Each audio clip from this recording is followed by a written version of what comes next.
साल 2022 में एक एआई आया, यानी आर्टिफिशियल इंटेलिजेंस, जिसका हिंदी अर्थ होता है कृत्रिम बुद्धिमत्ता, और दुनिया बदलने की ओर बढ़ने लगी।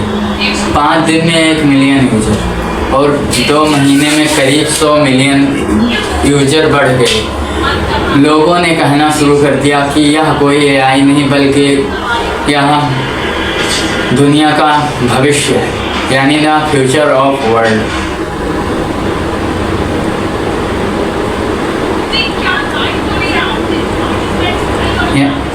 लेकिन क्या आपने कभी सोचा है कि जो एआई यानी आर्टिफिशियल इंटेलिजेंस आपकी मदद करता है, आपके बारे में क्या जानता है और इसके पीछे क्या सच है, वो कहाँ से सीखता है?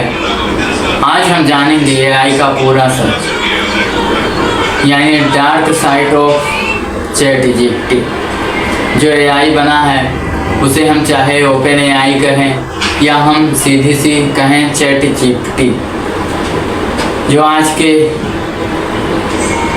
दिन में सबसे पॉपुलर सर्च इंजन बन चुका है।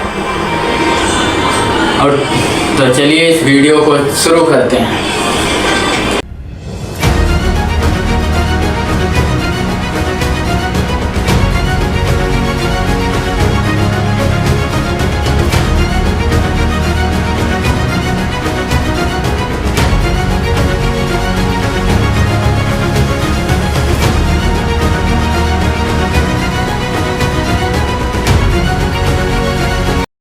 नमस्कार दोस्तों, हमें the dark side of ChatGPT के बारे में जानकारी जानने से पहले हमें समझना होगा कि चैटजीपीटी क्या है और यह वर्क यानी काम कैसे करता है।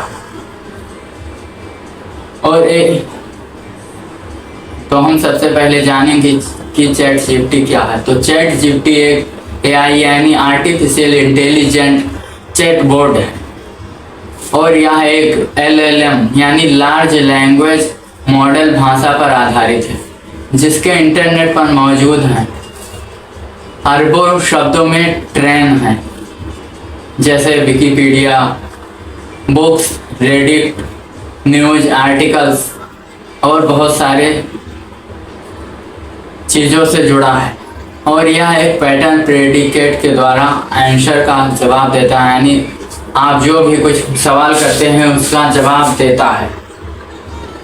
आप जो पूछते हैं उसके जवाब में अगला सबसे लाइकली शब्द चुनें। और लेकिन यही बात चैटजीपीटी को खतरनाक बनाती है, क्योंकि अगर चैटजीपीटी द्वारा दिए गए आंसर कभी गलत हो गए तो उसमें पैटर्न प्रेडिकेट का गलत होना अनिवार्य होता है। क्योंकि अगर कभी भी पैटर्न प्रेडिकेट गलत हो गया तो चैटजीपीटी द्वारा दिए गए उत्तर यानी जवाब हमेशा गलत ही रहेंगे, और आपको पता नहीं चलेगा कि आपका यह जवाब गलत है या सही, क्योंकि चैटजीपीटी काफ़ी कॉन्फिडेंस के साथ बताता है और जवाब को कॉन्फिडेंस के साथ देता है। और अब हम बात करने वाले हैं हैलुसिनेशन। यह शब्द एआई की दुनिया में सबसे पॉपुलर यानी फेमस है। इसका मतलब है चैटजीपीटी झूठ बोलता है, यानी चैटजीपीटी कैसे झूठ बोलता है और वे कॉन्फिडेंट होकर झूठ बोलता है। यहाँ पर हम एक रियल एग्जाम्पल यानी अमेरिका का एग्जाम्पल हम लेते हैं कि किस प्रकार चैटजीपीटी ने एक जज को गलत सबूत पेश किए थे। तो अभी हम बात कर रहे हैं अमेरिकन लॉयर यानी अमेरिकी वकील ने 2023 यानी साल 2023 में एक केस लड़ रहे थे जिसमें उन्हें सबूत चाहिए थे। तो उन्होंने क्या किया, चैटजीपीटी से कोर्ट केस की रिसर्च करवाई। चैटजीपीटी ने 6 केसेस साइट किए, जैसे रेफरेंस, जज के नाम, डेट्स सब कुछ। जब जज ने अब उन केसेस को ढूंढा तो वो केसेस एक्चिट आ रहे थे, यानी इसका मतलब ChatGPT ने इसे इन्वेंटेड कर दिए थे। लेकिन ChatGPT इतनी कॉन्फिडेंस के साथ उस केसेस को लिखा कि जज को पता ही नहीं चला कि यह सबूत सही है या गलत। और जज को यानी अमेरिकन लॉयर को काफ़ी फाइन भरने पड़ी और साथ में सस्पेंड भी कर दिया गया। वो अगली बार ChatGPT को कोई फैक्ट बताए बिना वेरीफाई मत करिए। मानिए आप ChatGPT में कुछ पूछते हैं, वो कन्वर्सेशन OpenAI के सर्वर्स पर सेव होती है। जैसे आप अपनी पर्सनल बिजनेस आइडियाज़ शेयर करते हैं, and password, medias issue, personal secret, यानी सब कुछ ChatGPT को शेयर करते हैं और उससे सवाल पूछते हैं और वह आपके सवाल को जवाब देता है। लेकिन मैं अब दूसरा एग्जाम्पल इटली से ले रहा हूँ कि आप लोगों को कुछ समझ में आए। तो इटली ने 2023 में ChatGPT को बैन कर दिया, यानी उसका सीधा सा मानना था कि यहाँ ChatGPT यूजर का डाटा इलीगली कलेक्ट कर रहा है और GDPR यानी यूरोपीय के प्राइवेसी लॉ का उल्लंघन कर रहा है। OpenAI की प्राइवेसी पॉलिसी कहती है कन्वर्सेशन यानी बातचीत या वार्तालाप को AI ट्रेनिंग के लिए यूज कर सकते हैं। वह कल किसी और के ChatGPT सवाल में उसका जवाब दे सकता है। आप जो अभी ChatGPT से सवाल पूछ रहे हैं, वह किसी दूसरे के जवाब में आपके सवाल गोल्डमैन सर्चेस के रिपोर्ट के अनुसार AI की वजह से दुनिया में 300 मिलियन जॉब्स खतरा है, यानी content writers, customer service agents and data entry operators, translator, basic order जैसे इन सब की जॉब ChatGPT जैसे टूल ने गायब कर दिया है। इंडिया यानी भारत में ऑलरेडी यानी पहले से ही ये सब काम हो रहे हैं। यानी में इंडिया में 2023 से ज़्यादा प्रभाव पड़े हैं इन जॉब पर और नौकरियों पर, जो AI जैसे ChatGPT जैसे टूल खींच रहे हैं।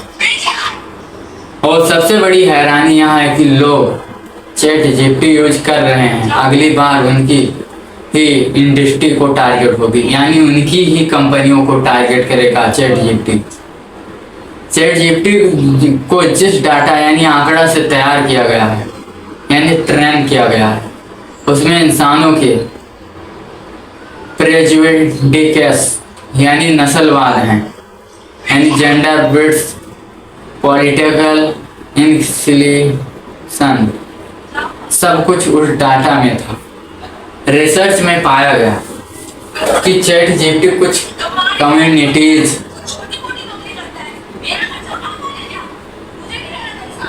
के बारे में कॉन्सिस्टेंटली ज़्यादा नेगेटिव रिस्पॉन्स देता है।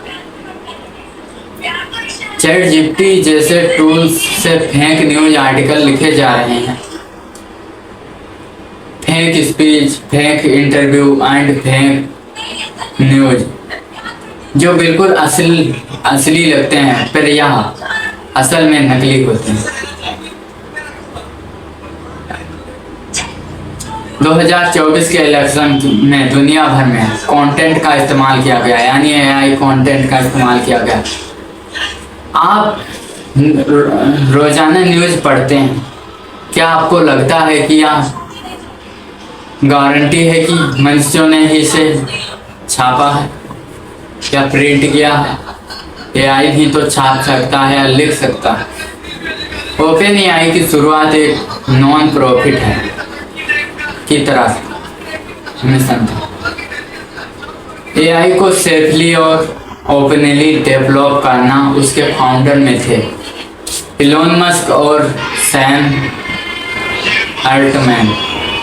लेकिन साल 2019 में ओपन एआई ने एक कैपेड प्रॉफिट कंपनी बना ली। माइक्रोसॉफ्ट ने $13 बिलियन लेकर उस कंपनी को खरीद लिया। इलोन मस्क ने उस कंपनी को छोड़ दिया और लो स्यूट किया। इलोन मस्क को क्या पता था कि यह कंपनी ओरिजिनल मिशन के भटक रही है, यानी से भटक रही है। यह प्रॉफिट के लायक है और सेफली के लिए नहीं।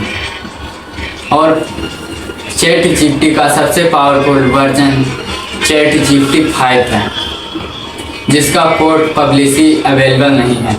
एक कंपनी जिसका नाम ओपन एआई, उसका सबसे बड़ा प्रोडक्ट यानी चैट जीपीटी 5 क्लोज्ड। हैरानिक है ना दोस्तों। मैं यह नहीं कहता कि आप चैट जीपीटी को यूज मत करो, यह एक पावरफुल टूल है, इसमें कोई शक नहीं। अपना सेंसिटिव डाटा किसी को शेयर ना करें, चाहे वो Google, chat GPT, Gemini, Grok, perplexity या क्लाउड एआई हो क्यों ना हो, क्योंकि एआई आपकी जगह कभी नहीं लेती। अगर वीडियो हेल्पफुल लगी हो तो लाइक करो, शेयर करो और इस चैनल को सब्सक्राइब करो, क्योंकि अगली वीडियो में एक्सप्लोजिव होगी। तब तक जय हिंद, जय भारत।